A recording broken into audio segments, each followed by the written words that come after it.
Situé à quelques encablures du centre-ville de Rufisque, le site de transformation des produits halieutiques de Ndépédé, communément appelé Ndobinba, riverain de la mer, a changé d'atmosphère. L'air n'est plus ce rideau de fumée noire et suffocante qui piquait les yeux et brûlait les poumons. Pendant des décennies, la transformation des produits ici rimait avec des colonnes de fumée noire, des yeux rougis par le carbone et une consommation effrénée de bois de chauffe. Assetou Amar, une des transformatrices.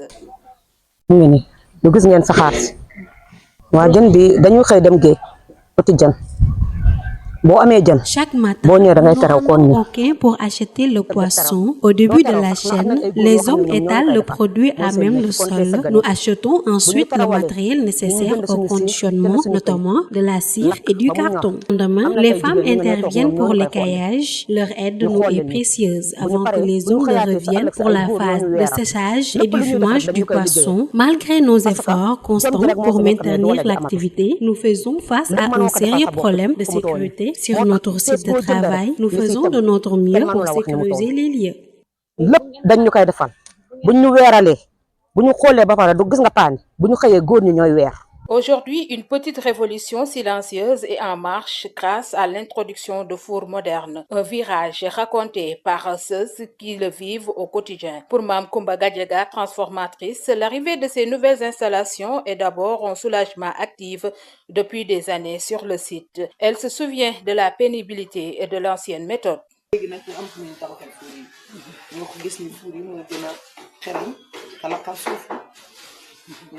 Autrefois, nous utilisions exclusivement les méthodes traditionnelles pour la transformation du poisson. Aujourd'hui, nous disposons de fours modernes bien plus performants. Un four moderne contient 4 grillages. Un grillage peut accueillir 5 caisses de poisson par jour. Capacité totale, 20 caisses par four pour un volume global traité de 80 caisses par jour. Nous demandons un soutien aux autorités. Cela nous facilitera davantage le travail.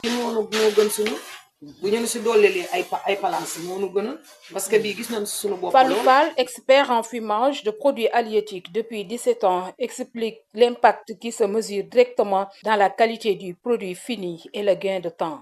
Pour madame, ça nous facilite le travail vraiment. Il n'y a pas beaucoup de fatiguement. Et ça économise le matériel qu'on utilise pour faire cuisiner. On va utiliser du bois pour faire alimenter les fours. Ça nous facilite vraiment le travail. Par rapport au terrain, il n'y a pas beaucoup de matériel pour faire ce genre de choses. Le four, c'est plus rentable. Ça devient hygiénique, propre. Et bien vrai, c'est vraiment facile.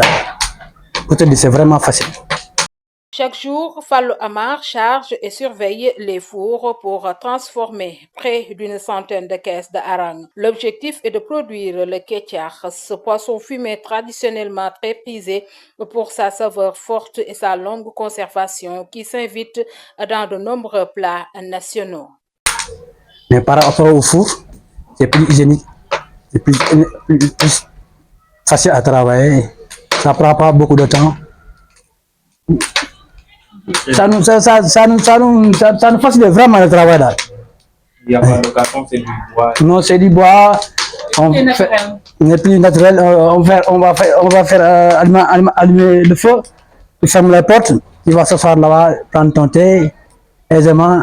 Dans une dizaine de minutes, une trentaine de minutes, il vient sortir le poisson. Offre ainsi un modèle réplicable pour d'autres communautés côtières comme à Thiaroye chez des femmes transformatrices. Elle prouve que la transition écologique ne doit pas se faire au détriment des transitions économiques, mais qu'elle peut au contraire devenir le moteur de leur pérennisation. Le défi réside désormais dans le passage à l'échelle, s'assurer que l'accès à des technologies soit démocratisé pour que la révolution de Ndépédé ne soit plus une exception mais la norme.